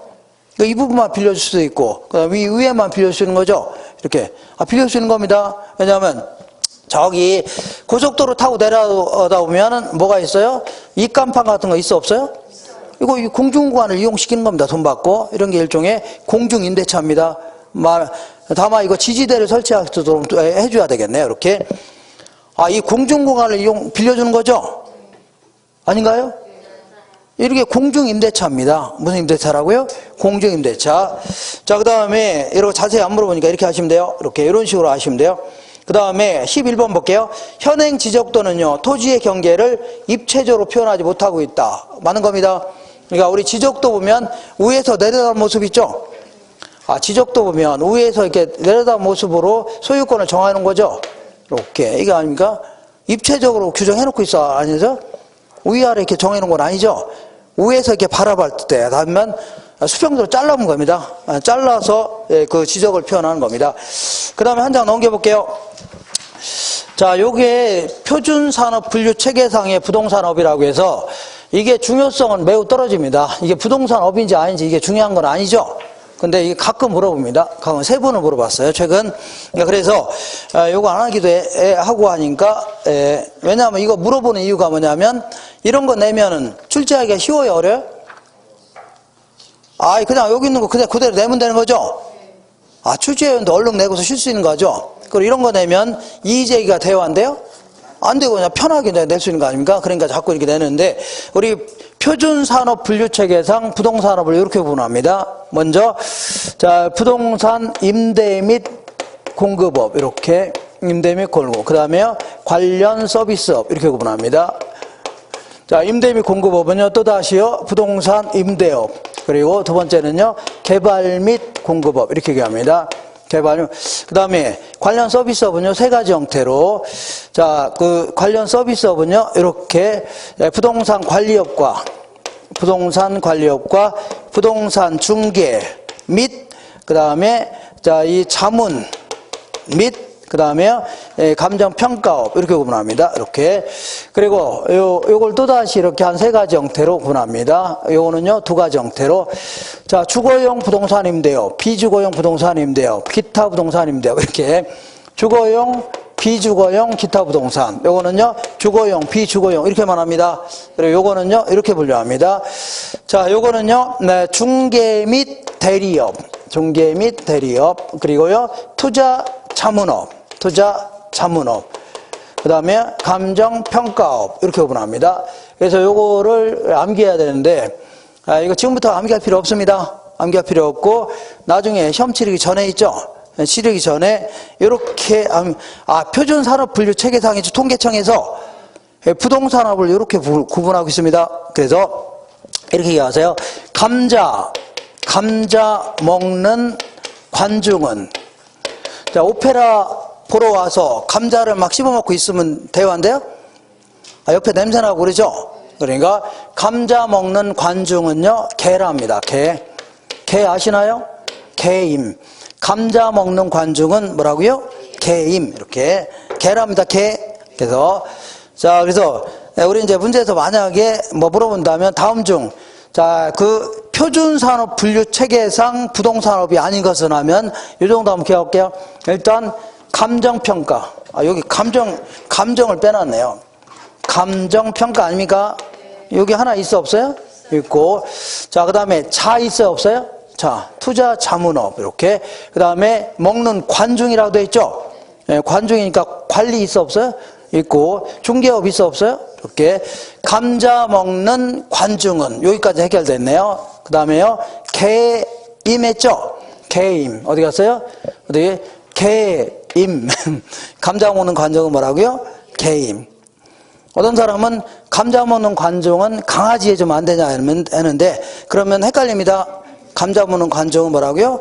개임. 그래서, 그리고 그 부동산 활동의 속성 있죠, 속성.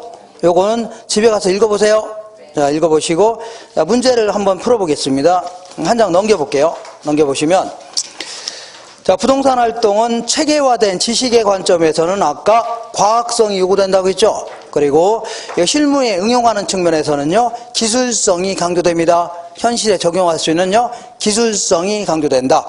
사회성, 공공성 있는 재산을 다루므로 거래 당사자나 부동산 업자에게는요, 높은 윤리성이 요구된다. 이렇게 해줘야 돼요. 그리고 문제에서 어떻게 나왔냐면, 거래 당사자는, 자, 부동산 업자는 높은 윤리성이 요구되는데, 거래 당사자는 높은 윤리성이 요구되지 않는다는 얘기죠. 이렇게 물어봤습니다. 그럼 대화인데요? 안 되죠. 당사자도 높은 윤리성, 도덕성이 있어야 돼요. 세 번째, 부동산 활동은 높은 직업윤리도 중요시되는데, 종업원과의 관계에서 지켜야 될 윤리 있죠. 요걸요, 고용윤리라는 겁니다. 바로 전 페이지에 있으니까 한번 읽어보세요. 그 다음에 4번에 부동산 활동은요, 크게 세 가지 형태로 전문성에 따라서 1차 수준, 2차 수준, 3차 수준 이렇게 한다면, 만약 감정평가 업무에 있어서 3차는 이 분야의 최고 전문가가 누구야? 평가사죠? 평가사가 하는 걸요, 3차 수준에 줍니다. 이렇게. 그러면 1차는 뭐냐면 아주 전문성이 없는 자 있죠? 예를 들어 아파트 구입하려는 매수자가 나름대로 평가해 볼 수 있어 없어요? 있죠? 이런 걸요, 1차라는 겁니다. 그리고 2차는요, 부동산 감정평가사는 아니지만 부동산 관련 업종에 종사하는 자 있죠? 예를 들어서 은행의 대출 직원이라든가 대출 직원이 평가해 볼 수 있어 없어요? 있다든가 중개사가 평가해 볼 수 있죠? 이런 게 일종의 2차가 되는 겁니다. 그러면 질문해 볼게요. 만약에 중개 분야에 있어서 3차는 누가 하는 거예요? 중개 분야에 있어서는 3차가 누가 하는 거예요? 이 분야의 최고 전문가가 누구예요? 중개사 아닙니까? 평가의 최고 전문가는 누구예요? 평가사. 근데 중개 분야의 최고 전문가는요, 중개사가 되는 거 아닙니까? 그래서 그래서 읽어볼게요. 2차 수준의 활동은 부동산에 관한 일상의 업무 활동에 종사하는 자들의 활동이지만 자신의 전문적 분야는 아니라는 얘기죠. 그런 거를요 2차라는 겁니다. 5번에 부동산 활동이 성공을 위해서는 대인관계 및 인화를 위하여 노력하는 행위인 대인활동뿐만 아니라 기술적인 전문 지식과 함께 부동산을 물리적으로 취급하는 행위인 대물활동도 요구된다는 얘기죠. 종교활동 하게 되면은 주변에 있는 사람과 좀 단골도 많이 확보하고 해서 친하게 지내야 돼요? 안 지내야 돼요? 이렇게 대인활동도 필요하고 권리 분석을 제대로 해야 해서 물건 권리 거래 사고가 있으면 돼야 안 돼요? 안 되죠. 그러니까 물건에 대한 관리도 철저히 할 필요 있는 거죠. 이걸요 대물 활동이라는 겁니다. 그러니까 중개사가 대인 활동도 잘 해야 되고 대물 활동도 잘 해야 돼요? 안 해야 돼요? 해야 된다. 그런 얘기하는 겁니다. 그 다음에 6번 볼게요. 부동산에는 부동성의 특징이 있고 부동산 현상 주변에는 통제 불가능한 요인이 많기 때문에 뭐 전쟁 나거나 코로나가 발생했다.